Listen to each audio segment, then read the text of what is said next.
Okay.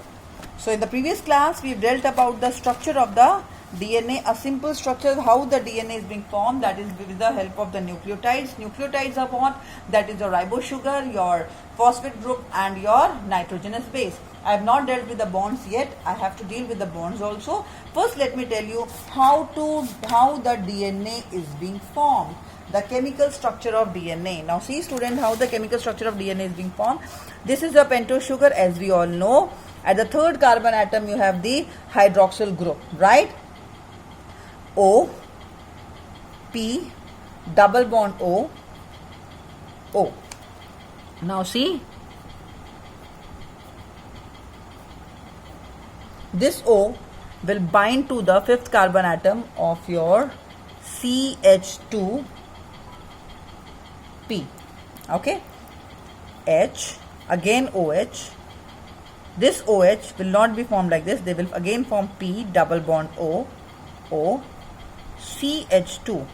Now see, CH2.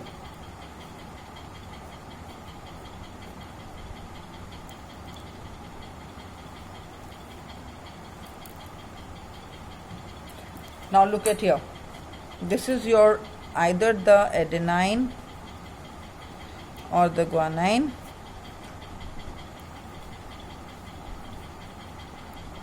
This will be your H, this will be your H, this will be your H, this will be your H, H and H.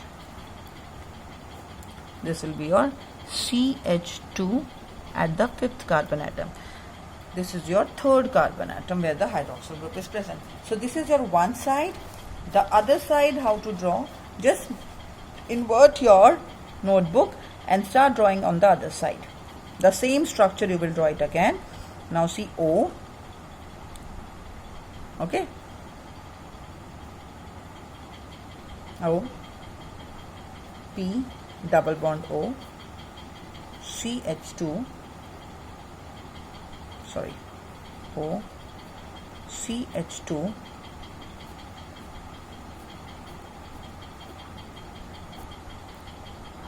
O, P, double bond O, O, CH2. Now see, this is the another structure of your DNA. I said the DNA is double helical structure. Now see, purine always bind with the pyrimidine. Okay. This is your first carbon atom, no? Sorry, first carbon atom. So your pyrimidine will form at this stage. Okay, here again, this will be your pyrimidine, this is your purines. Now see, the bond will take place like this. This is your DNA structure. Now see, a very important thing which I am going to tell you. At the fifth carbon atom, the CH2, it binds with the phosphorus group, that is a phosphate. So the 5' is always being engaged with your phosphate group. It is not a free end. So, but where the carbon atoms are adding, where this another nucleotide is being added. See, this is one nucleotide.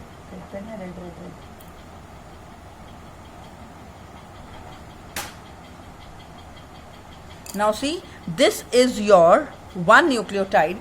As I said, the DNA is made up of polynucleotide chain. So how the polynucleotide chain is being formed? This is one nucleotide. The another nucleotide has to get attached to the first nucleotide. So where it is getting attached? At the third carbon atom where you have the hydroxyl group. Remember this thing?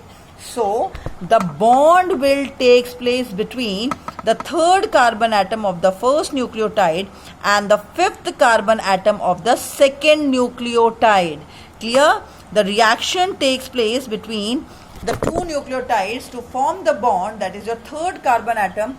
The hydroxyl group of the third carbon atom react with the alcoholic group of the phosphate group of the fifth carbon atom to form the phosphodiester bond.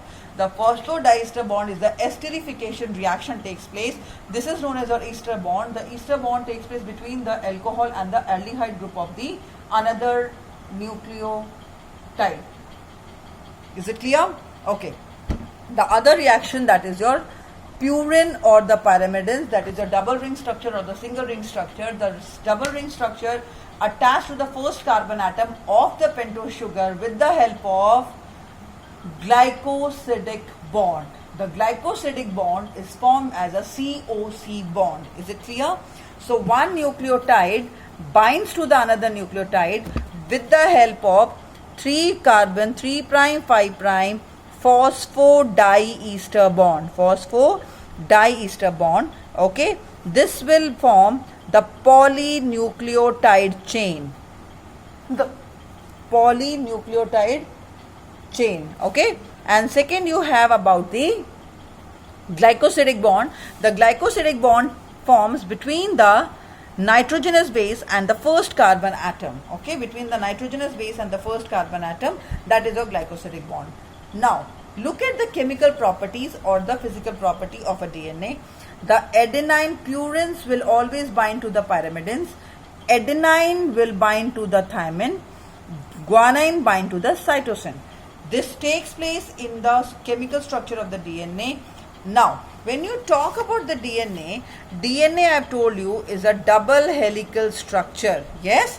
So, double helical structure, the distance between the two strands, these are the two strands, 5 prime to 3 prime, 3 prime to 5 prime. That is, both the strand runs anti-parallel to each other. If 5 to 3 is going this side, the another 5 to 3 is going on another side. Now see why I am putting the arrow towards the third carbon atom, towards the 3 prime. Why I am not putting the arrow towards the 5 prime. Very important point here again, because the nucleotide, the new nucleotide will get added up at the third carbon atom. It is not at the fifth carbon atom. See student, the fifth carbon atom remain engaged with the phosphate. Okay, so what is that? Here the 5 to 3 direction, always the DNA, the nucleotides, the new nucleotide get added in the DNA molecule at the third carbon atom. So that is why every time whenever you make an arrow, you have to make an arrow in the polarity will be 5 to 3 prime. Is it clear? Okay, so both the strands run anti-parallel to each other. The distance between the two strands is your 2 nanometer. Okay, the distance between the two strands is the 2 nanometer.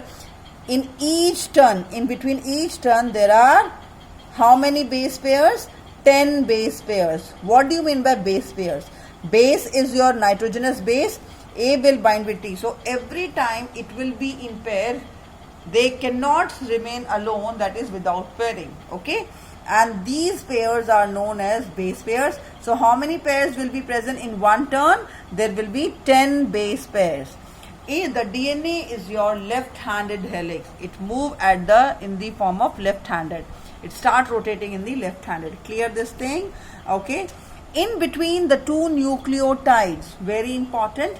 In between the two nucleotides, how much the distance is? 34 nanometer. Now, and what will be the distance of the one curve then? 34 into 10 base pairs. So how much it will be? 340 nanometer. Is it clear to everyone? The distance between the two strands is your 2 nanometer. The distance between the two nucleotides is a 34 nanometer. So altogether, and distance between one particular group or major group or one turn will be your 340 nanometer. Is it clear? Okay. Now, so this is about your DNA structure. So I have told you about the DNA. DNA contains the sugar, phosphate, nitrogenous bases. Is it clear? I have told you about this thing. I have told you about the glycosidic bond. I have told you about the nitrogenous bases. Thank you students for patience.